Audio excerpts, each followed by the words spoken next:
Olá, eu já me apresentei no último vídeo, eu sou a Gabriela. Quem não acompanhou a aula sobre aspectos introdutórios sobre pena, punição e cárcere, né? Eu recomendo que dê uma olhadinha no último vídeo. Nessa videoaula, antes de avançar sobre essa, eu vou retomar algumas coisas que eu trabalhei lá, principalmente a questão do direito enquanto ideologia. A noção de ideologia eu vou precisar muito dela, né? O tema da videoaula de hoje é Origens e Sentidos do Sistema Penal Brasileiro, da colonização à modernização conservadora. Então eu trabalho muito com a questão da ideologia. Também vou fazer remissão a algumas coisas que eu já discuti lá, né? Alguns traços genéricos que a gente já percebeu, já debateu lá, sobre o desenvolvimento do capitalismo e a mediação jurídica, né?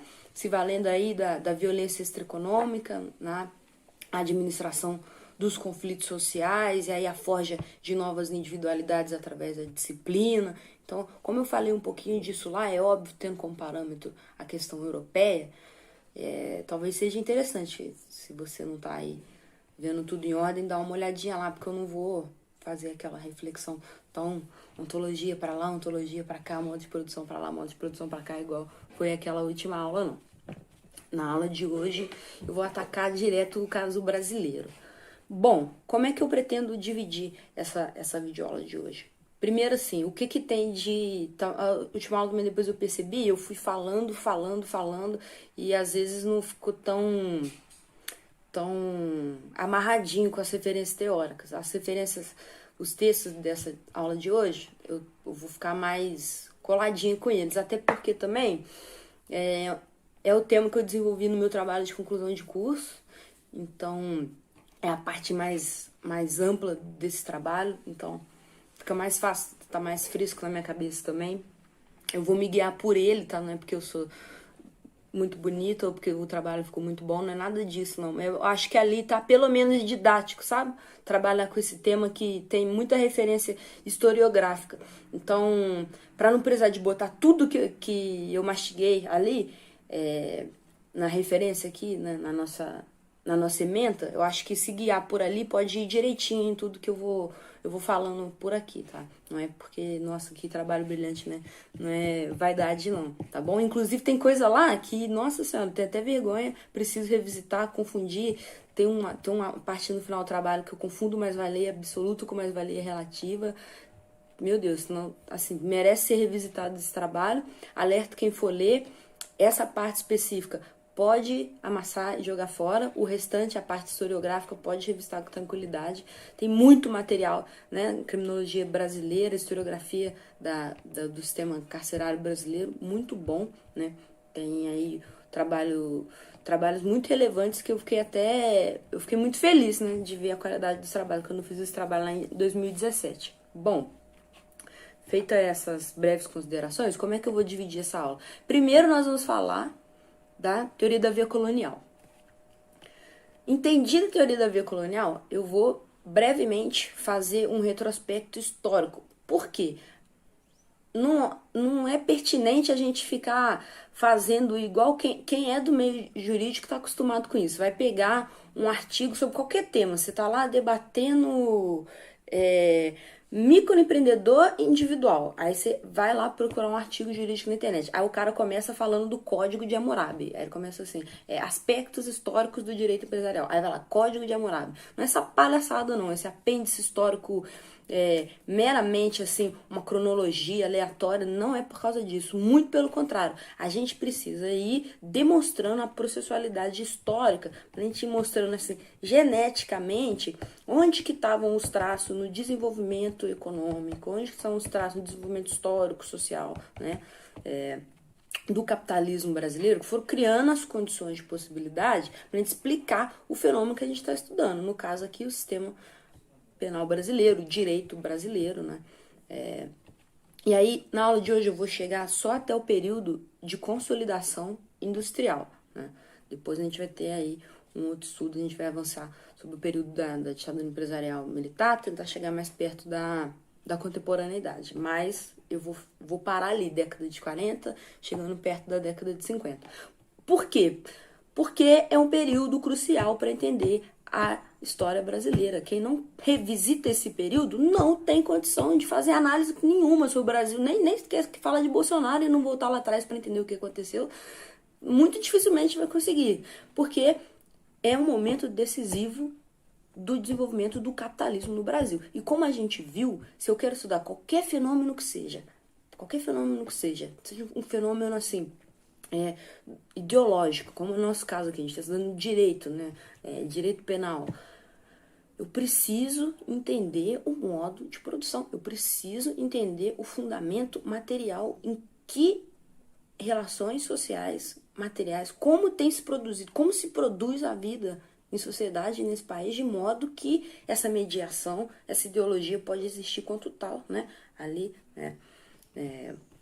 Como se deu a gênese dessa ideologia, dessas formas de consciência. Se eu estou estudando pensamento jurídico, se eu estou estudando pensamento de um autor, se eu estou estudando pensamento de massa, se eu estou estudando uma determinada concepção de mundo, eu preciso entender o chão que essa concepção de mundo tá, né, que essa cabeça tá pensando. E eu preciso voltar lá atrás, obviamente, eu preciso ver o processo histórico, né, que em meio ao qual todas as determinações que criaram as condições de possibilidade dessa forma de pensamento existir, eu preciso rastrear isso. Senão eu não estou fazendo uma pesquisa completa. Eu preciso rastrear a determinação histórica do pensamento, né? Perdão, a determinação social desse pensamento. Então, isso é importante, isso é obrigatório quando eu estou estudando fenômeno ideológico, né? Não tem como não fazer isso. Então, não é um capricho nosso. Assim. Então, eu não vou começar a falar aqui das ordenações filipinas, porque, nossa, para demonstrar, assim, não é tô fazendo uma enciclopédia, uma curiosidades históricas, fofocas históricas de Dom João VI. Não é isso, sabe? É inclusive demonstrar como num período anterior certas coisas nem fazem sentido, né? Como no momento posterior em que as forças produtivas, né, particulares do capital já estão postas, como vai ganhar outro significado, como vai aparecer completamente diferente, exercendo outra função. Bom, vamos lá então. Teoria da via colonial, né? Primeiro esse vídeo introdutório aqui, essa parte introdutória, a gente poder falar sobre teoria da via colonial e por que é importante falar sobre isso. Deixo de texto indicado para a gente começar a falar sobre isso. Não é o nosso texto principal, mas eu recomendo. Óbvio, o maior clássico para a gente tratar do assunto é o Integralismo de Plínio Salgado, do José Chazin. Deixei em textos mais mastigados aí, artigos menores do professor Yosemir Passo Cunha, aqui da Federal de Juiz de Fora. Acho que ele são mais didáticos, né? E vão mais direto ao ponto, inclusive já trabalhando com a questão relativa ao direito e desenvolvimento do direito aí na via colonial.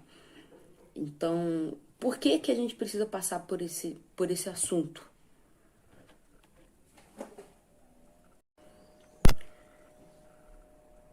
Se ficou tudo muito claro no vídeo em que a gente debateu direito e ideologia, se eu estou estudando ideologia, se já ficou claro que o direito é uma ideologia, né?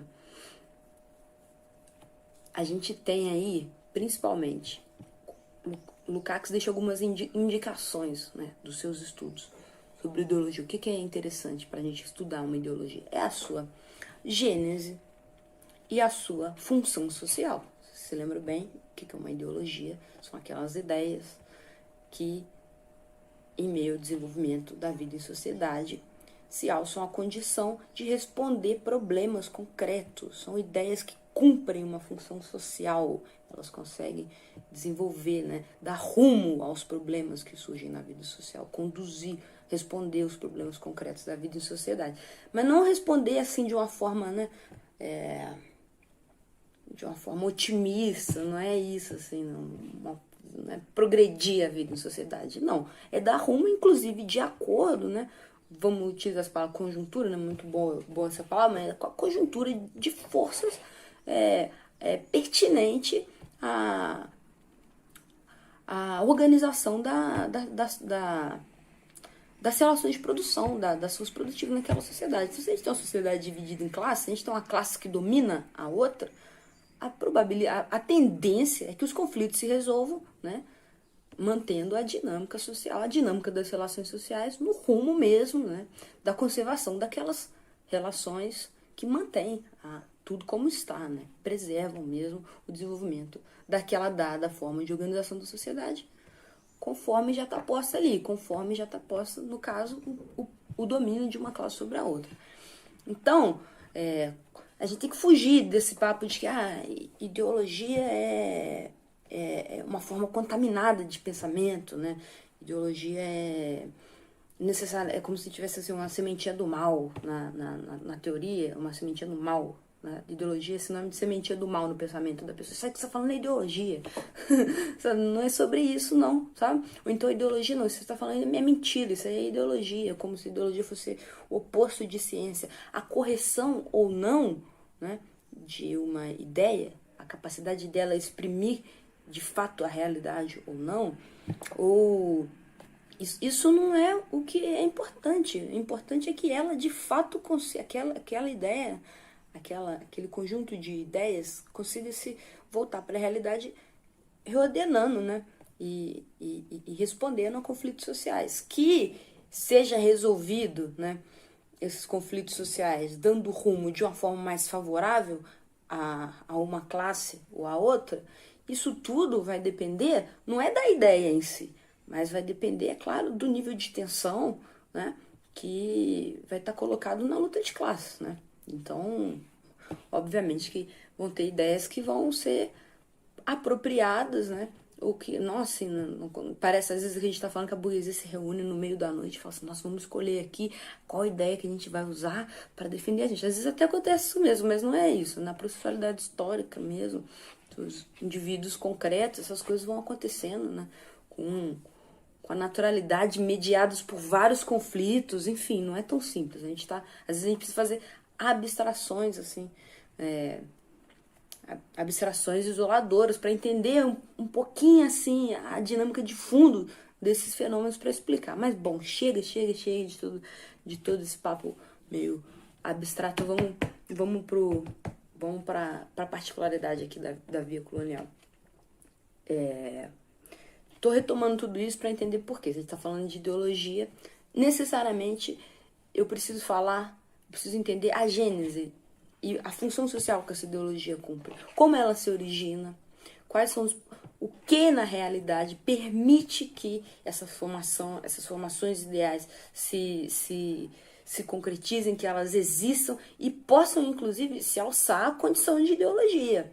E aí eu preciso verificar o que nela tem de específico, de particular, para que ela possa mesmo assim reordenar, aparecer, se voltar novamente ali para a objetividade, dando rumo àqueles conflitos. E se ela é realmente efetiva naquilo que ela se propõe e o que é que ela está cumprindo enquanto função ali.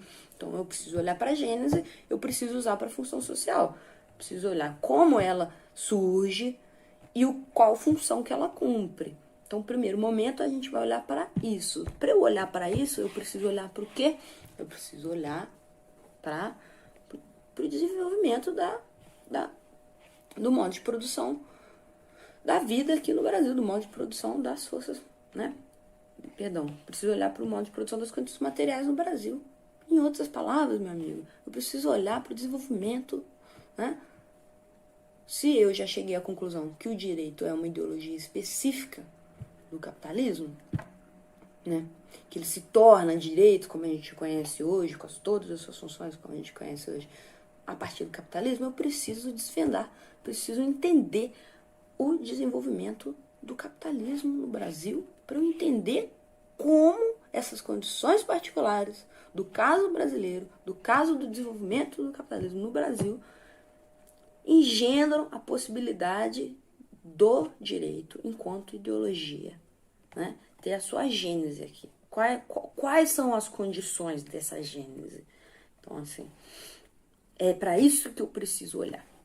Aí parece algo que pode ser muito simples, mas não é. Inclusive, porque primeiro eu vou ter que entender, então, o desenvolvimento do capitalismo no Brasil. Por que não é nada simples? Não, esse desenvolvimento do capitalismo no Brasil, principalmente na esquerda, é um dos maiores polêmicas que existiu no século XX, né? Maiores polêmicas que existiu no século XX, gerou 3 rachas no PCB, né? E aí, enfim, teóricos extremamente importantes brigando um com o outro, né?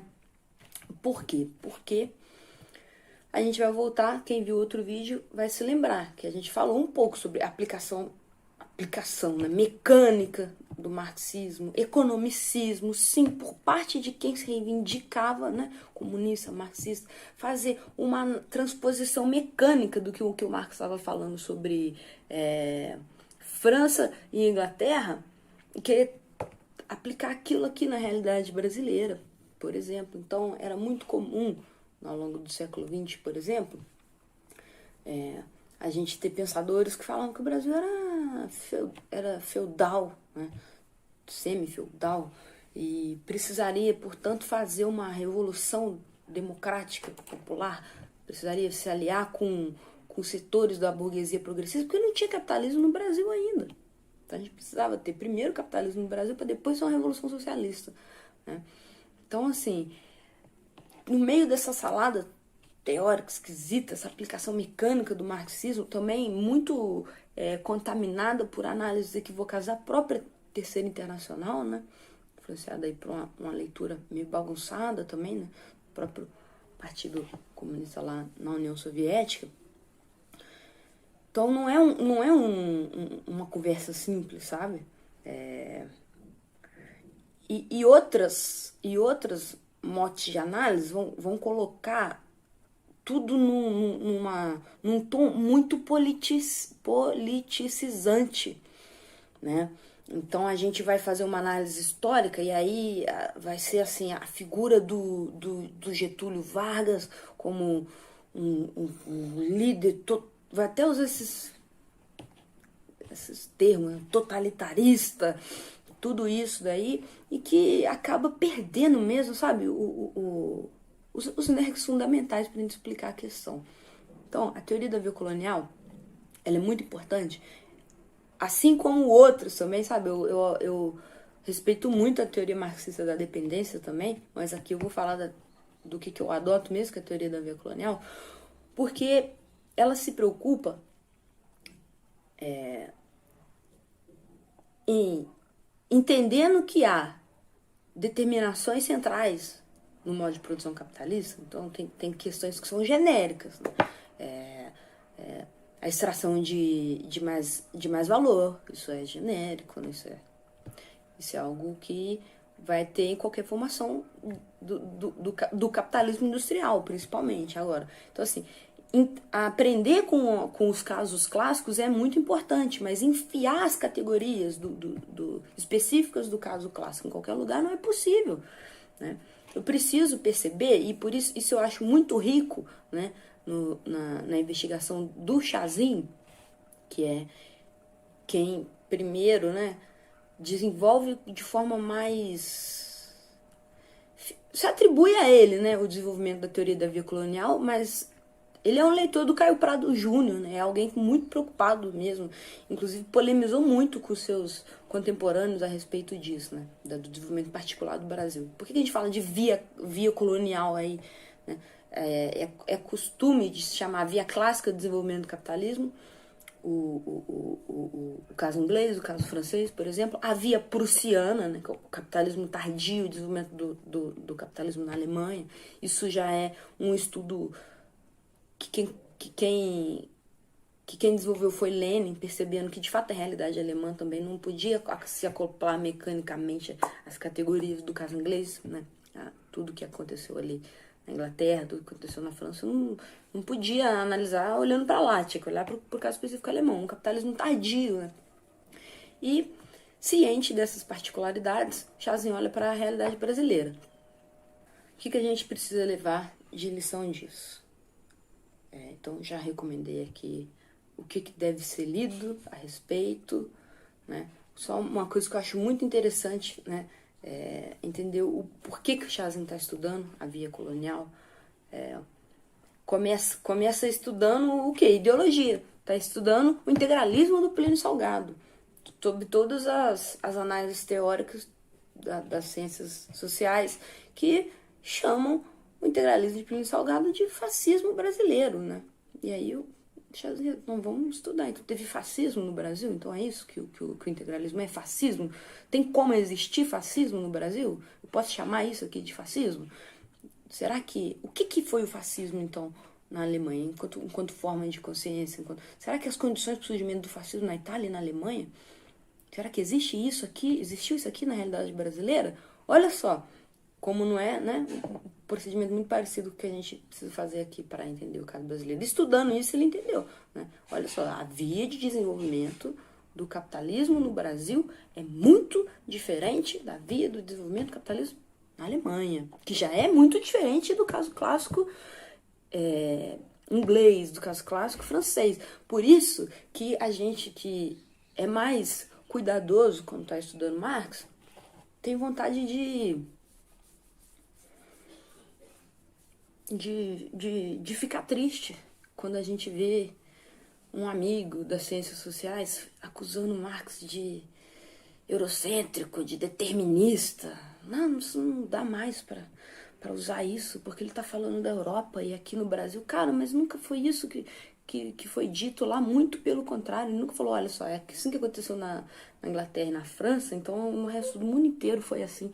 Não, nunca foi isso. Sempre houve um cuidado ali de estudar as formações particulares do capitalismo, inclusive nos modos de desenvolvimento do capitalismo no Oriente, por exemplo, sabe? Não tem nada disso. Ele rastreou sim, ali conseguiu chegar sim a categorias que são bem genéricas do desenvolvimento do capital. Então, a gente precisa estar, óbvio, ciente delas. Como eu disse, tem coisa que não dá para fugir. O circuito aí da valorização do valor, né? Forma mercadoria, isso é endêmico do capitalismo em qualquer forma. Mas como isso se universaliza e, enfim, como que as relações sociais dentro de cada país, em cada momento histórico específico, vão se dar, é muito diferente. Isso é determinante, assim, né, para a gente pensar, por exemplo, a construção de um programa político, né, para cada setor progressista dentro de cada país. Isso é muito rico para pensar, né? E aí, da importância da teoria da via colonial, ter percebido isso. Porque o Brasil, a Alemanha, sim, é uma experiência tardia de consolidação do capitalismo. Nós temos uma nação que já quando encontra o seu desenvolvimento industrial, já chega num cenário internacional em que o capitalismo já está consolidado, em que já há outras potências mundiais, o mercado mundial já existe, né?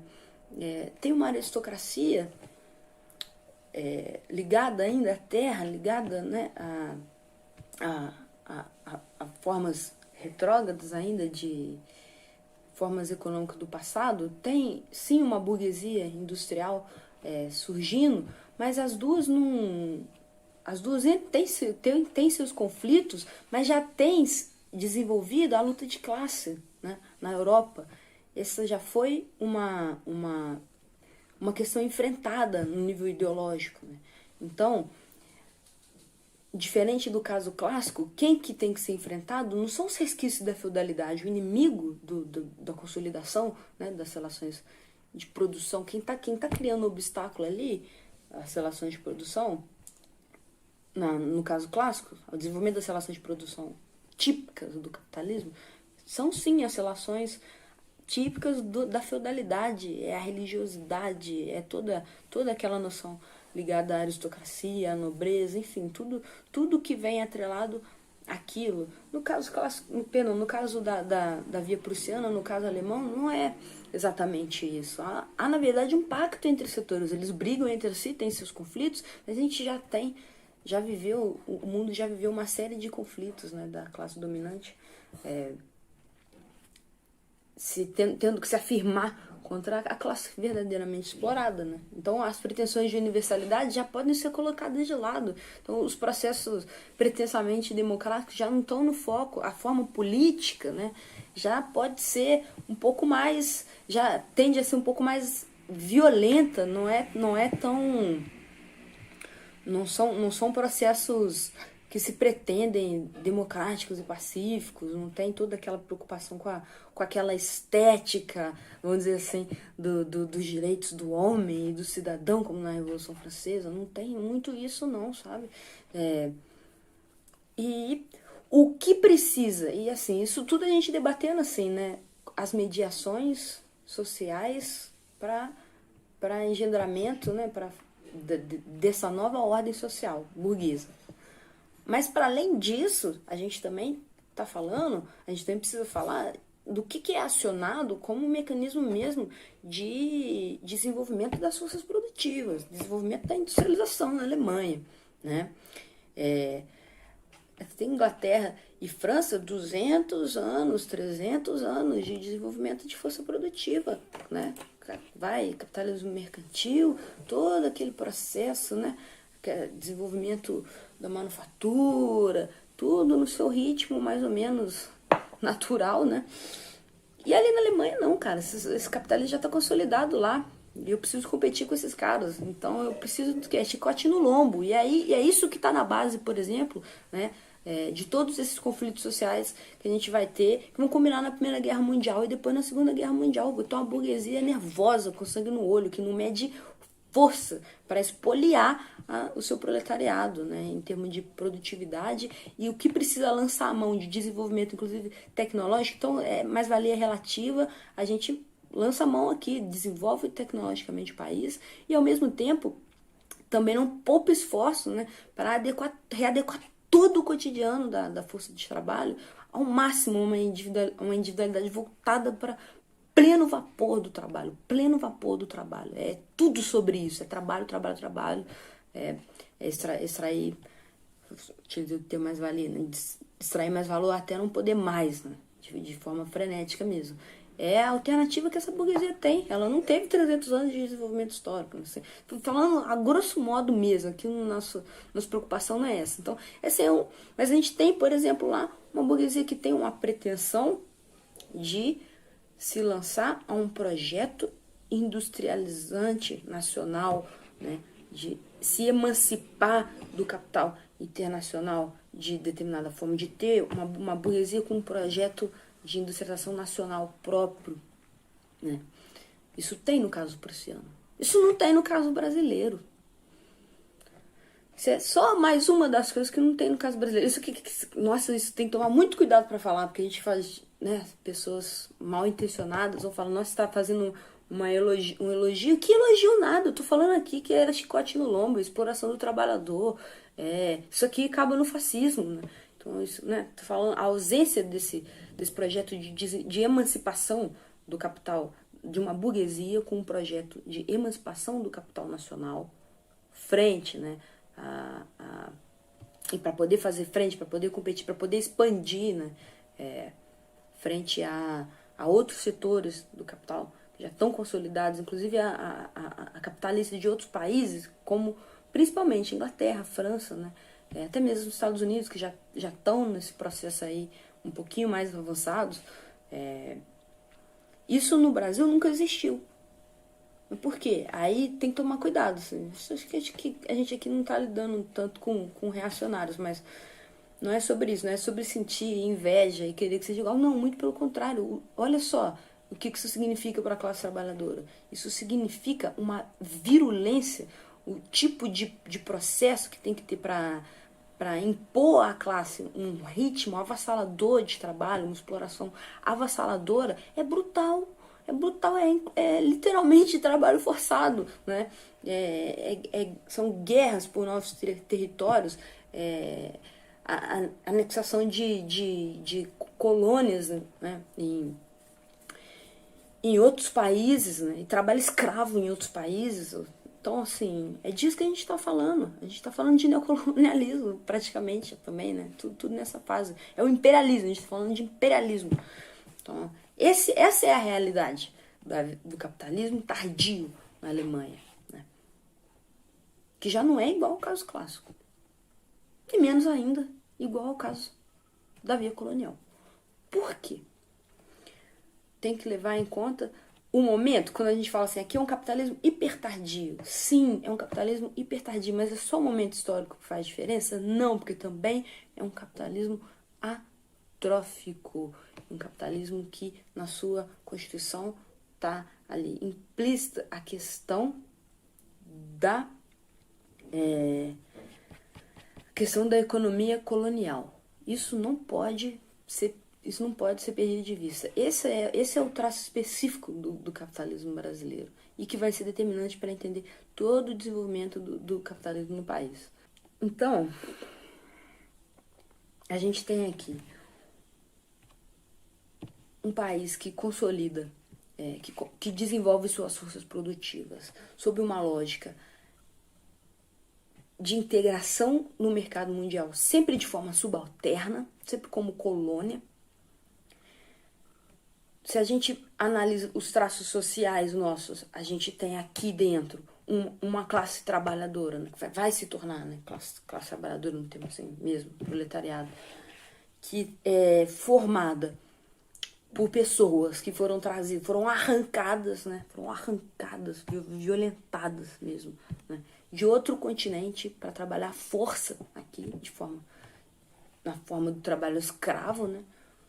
Então a gente já tem um país que se integra à dinâmica. Aí nós estamos ainda no momento mercantil, na fase mercantil do desenvolvimento do capitalismo, mas já está integrado de forma subalterna. Quando a gente tem... Eu não vou... Também já perdi muito tempo aqui de exposição falando sobre a via prussiana, mas para tentar deixar claro o seguinte: todo o desenvolvimento da via colonial aqui, ele traz em si isso, o elemento da colônia, o elemento do país, Brasil, se vir como fonte de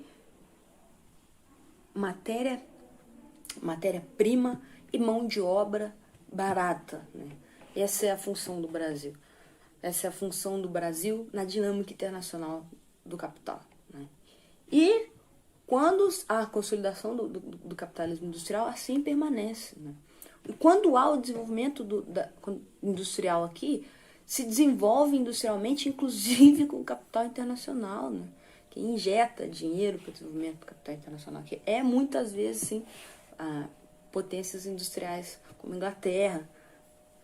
E assim, há uma burguesia nacional, que inclusive é ligada à burguesia agrária exportadora, né? Essas necessidades de modernização estão muito interligadas aqui. Então, não houve, embora na história do país se tem, sim, interesses conflitantes em dados momentos entre industriais e a burguesia agrária exportadora, né? Pelo que eu falei, praticamente tá todo mundo no mesmo barco. Não, tem interesse conflitante, sim, em vários momentos, né? Isso fica evidente na transição da República, né? Isso é evidente. E o que essa transição da República justamente vai marcar? Justamente vai marcar o período dos albores da industrialização do Brasil, né? Ali a gente está decretando o início do fim, né? Ali é o início do fim. O início do fim daquela era mesmo de Brasil completamente agrário. Brasil completamente dependente dessa economia que é só agrária exportadora. E começa a ter o ritmo da urbanização, o ritmo da vida urbana, o ritmo da vida industrial, a formação da classe trabalhadora. A gente nunca pode esquecer, quando a gente fala de Brasil República, você assinar um papel para transformar isso aqui em república, é o de menos, né? O pessoal do direito ama isso, né? A Constituição de 1891. Não, gente. E aí também os movimentos sociais vão, às vezes, pegar como data simbólica a questão da abolição também. O que é mais simbólico disso é entender o que significa isso para a Constituição, para o desenvolvimento do capitalismo no Brasil. Eu estou decretando formalmente, gente, a universalização do trabalho assalariado no Brasil, cara. É isso que eu estou decretando ali. A maior contingente populacional que existia, que estava ligado a essa forma de trabalho, que é do trabalho ligado à terra, que é mesmo do uso colonial, da exploração escravocrata, tá recebendo formalmente, né? Formalmente ela tá sendo extinta. E tá sendo dado aí com isso um dos passos mais relevantes, né, para que o Brasil avance no seu sentido, no sentido do desenvolvimento do seu capitalismo, mas ao seu modo particular de ser, né? No sentido do seu modo particular de ser. E posteriormente, mas esse momento ele é muito relevante, mas quando que nós vamos ter de fato, né? Qual que é o momento mais expressivo do ponto de vista da identificação do capitalismo industrial do Brasil? É a década de 30 e 40. A expressão política disso é o governo Vargas. Que ali você vai ter mesmo, né? Assim, em termos mesmo de finanças, quando a economia industrial ultrapassa a economia agrária exportadora, ainda não é na década de 40, é alguns anos depois dali.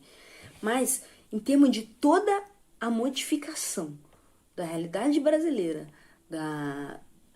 do Estado brasileiro, de começar a agir mesmo, de tudo, começar a girar em torno, né, dessa questão específica da industrialização do Brasil, é de fato a década de 30 e 40. Ali é o momento de identificação. Ali o jogo virou, sabe? Ali o jogo virou. Ali todo o conflito das décadas iniciais do século XX, ali é por excelência o nascimento da resposta aos conflitos sociais típicos do capitalismo industrial. Ali é o reconhecimento expresso de que a gente entrou numa nova dinâmica social, sabe? E com isso,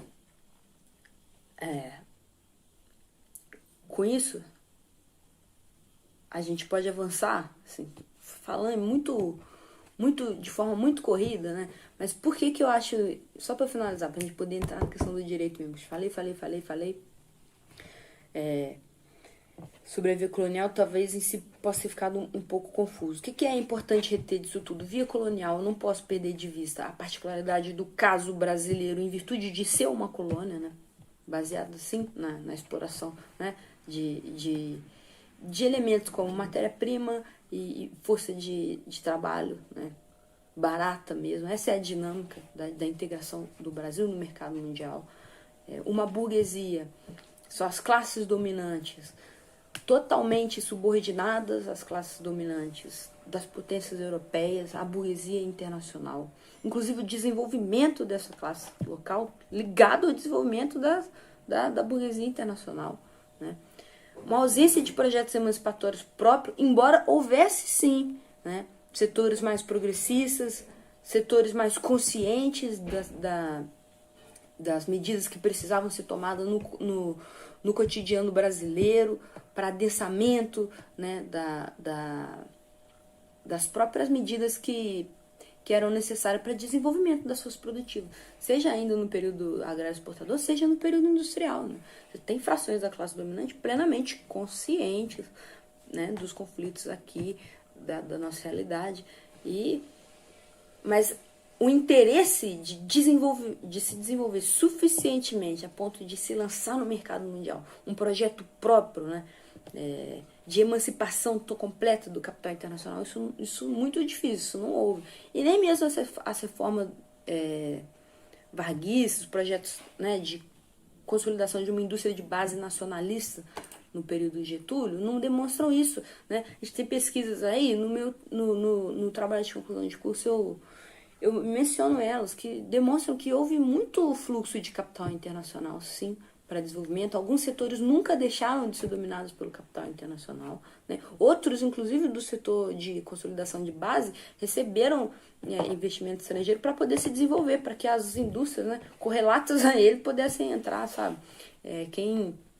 Isso daí, a dinâmica da chamada segunda revolução industrial, né, revolução dos bens de consumo, entende, né, como foi importante avançar sobre os mercados do chamado terceiro mundo para para que o capital internacional pudesse fluir, inclusive fomentando o desenvolvimento da indústria de base, até mesmo nacional, né? Nos países do capitalismo hiper tardio. Então, enfim, traços muito particulares. Outro traço muito particular é isso, a instabilidade política, né? Um conflito de fato entre classes, né? A gente tem um conflito entre a classe agrária exportadora, sim, e a classe industrial. Uma precisa suplantar o poder político da outra, mas o que há disso tudo não é uma revolução, é um pacto, né? Um pacto que se dá na política. E o governo de Getúlio Vargas é a melhor expressão disso, né? Mas isso não se dá à revelia, isso se dá à revelia dos conflitos sociais, né? Nós temos aí que ter em mente que havia no Brasil um grande contingente populacional de trabalhadores, né? Principalmente aí depois da abolição formal do trabalho escravo, né? Você tem esses trabalhadores liberados dessa condição do trabalho escravo, jogados, né, nessa nova sociabilidade do trabalho assalariado. É o caldeirão do inferno. E quem que vai responder a esses conflitos sociais que vão surgir desse caldeirão do inferno? Qual vai ser a mediação social acionada para responder esses conflitos sociais? Aqui a gente entra no papel da política, no papel do direito. Especificamente a gente vai tentar, assim, o que eu cheguei à conclusão é que o direito, né, os direitos sociais, mas também o direito na sua forma aí, né, da questão da violência extraeconômica, que a gente tem chamado de direito penal, cumpre um papel muito importante para dar rumo, para, enquanto ideologia, responder a esses conflitos sociais. Mas da mesma forma que no caso europeu, com a mesma potência? Não. Por quê e como? Aí é isso que cabe a gente tentar responder.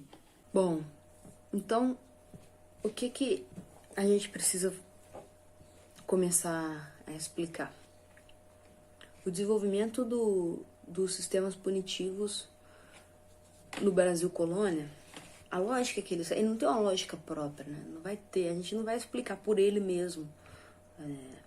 Ou não vai fazer assim uma análise das punições. Gente, antes era a pena do degredo e de galés e a pena de morte. Aí depois a gente passou a ter só degredo e galés. E depois a gente passou a ter a pena de privação de liberdade. E depois... Não é assim que explica isso.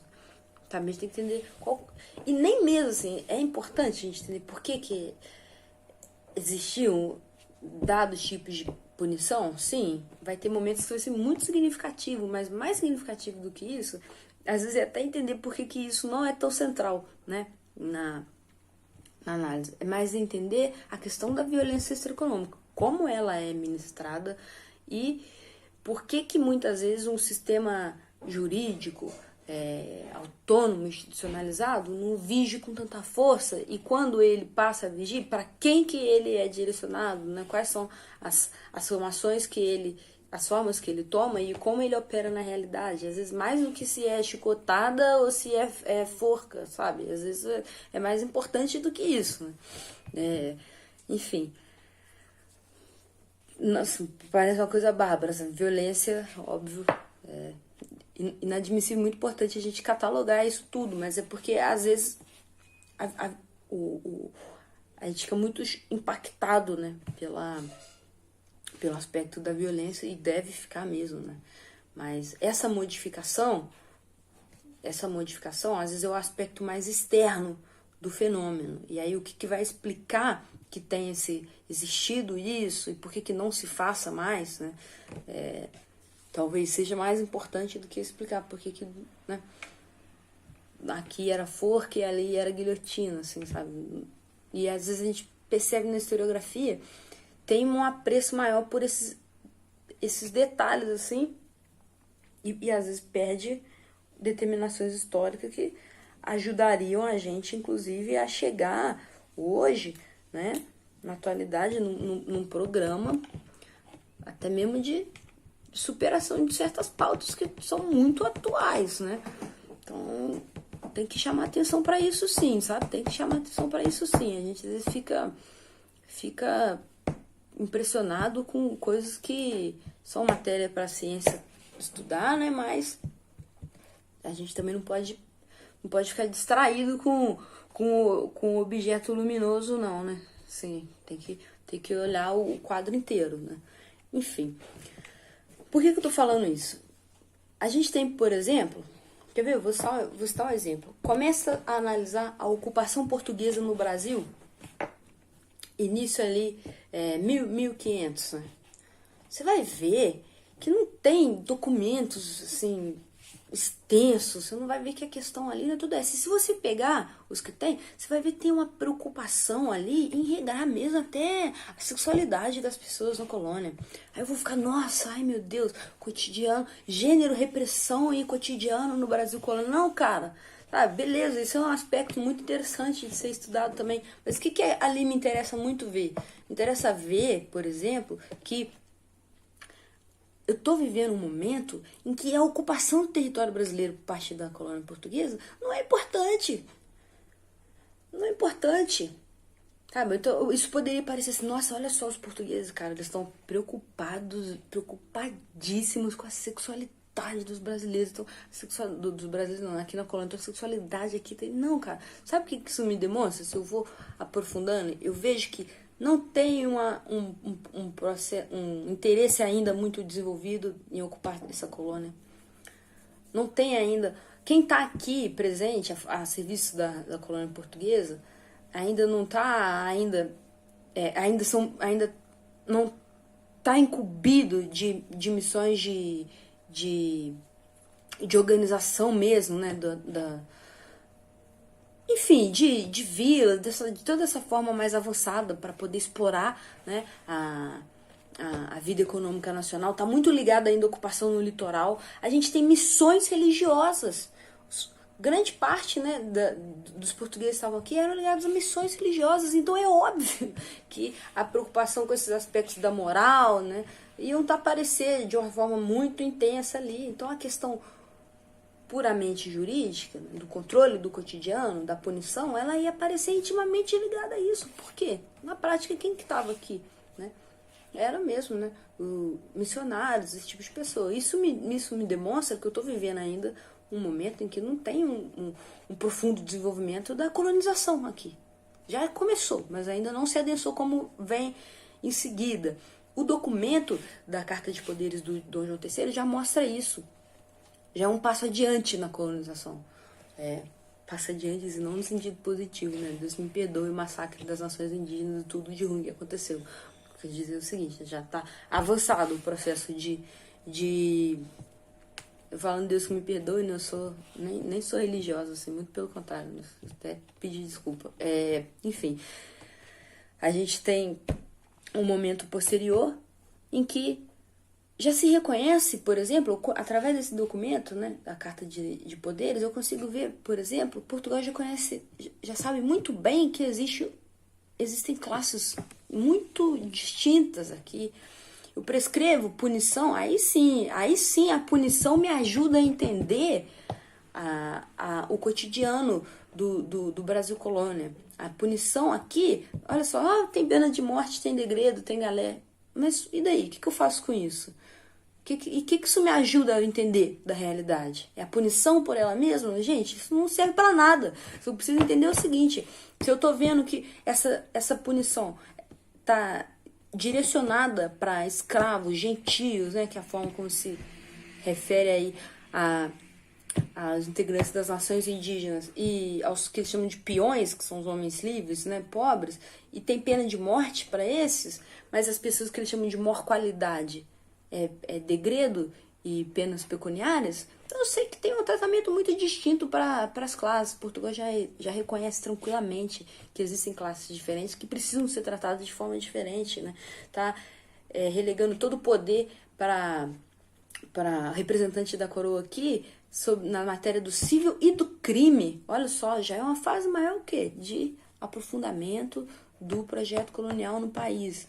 Mas o que eu não posso... O que é mais interessante? Eu não vou ficar aqui contando essas 1001 curiosidades, né? Direito Penal Brasileiro, volume 2. Esse é o livro para conhecer, assim, né? Eu achei um dos livros que eu uso bastante. É a parte do Nilo Batista, se não me engano, no livro. Enfim, é Nilo Batista falando, esse livro é clássico, né? Tem outros livros também que eu utilizo muito, História dos Prisioneiros no Brasil. Volume 1 e volume 2 também, para quem tiver mais curiosidade, assim, com informações, né? Assim, qual a lei tal, assim, vou tentar, no texto você tá tudo lá bonitinho, a gente não vai ficar tão exemplificando nessa parte aí do Brasil colônia, não, porque que interessa da gente perceber aqui, principalmente no maior período, né, o período império todo, é o que? A dificuldade de se centralizar a questão do direito no Brasil. Óbvio que vai existir sim, vão existir sim momentos em que as ordenações filipinas são um exemplo disso, sabe? Mas a estabilidade é uma marca desse período, né? Você tem sempre um projeto de colonização que está ligado ao desenvolvimento da agricultura no país e a interiorização. Você tem regionalismos muito marcantes, o contato com a coroa é muito difícil, você tem uma série de modificações na direção mesmo da administração colonial, né? Inclusive disputa com outras nações, né? A questão com os holandeses, por exemplo, é de se entender. Depois você vai ter o ciclo da mineração no país, então é óbvio que vão ter resposta, né, por parte da classe dominante para administrar isso, e todos os conflitos sociais que daí surgem de uma forma mais centralizada. Mas de modo geral, o que é um traço marcante de todo o período imperial? É que a violência extraeconômica, ela segue, sim, usos muito descentralizados também, porque a unidade produtiva que tem maior relevância para um país de economia colonial é a fazenda, é o trabalho, né? E que se vale do trabalho escravo. Então, a administração da violência se dá muito ali dentro da unidade produtiva, administrada pelo fazendeiro, contra, né, as pessoas escravizadas que estão ali trabalhando. Daí sim, também a gente pensar que a gente ainda não tem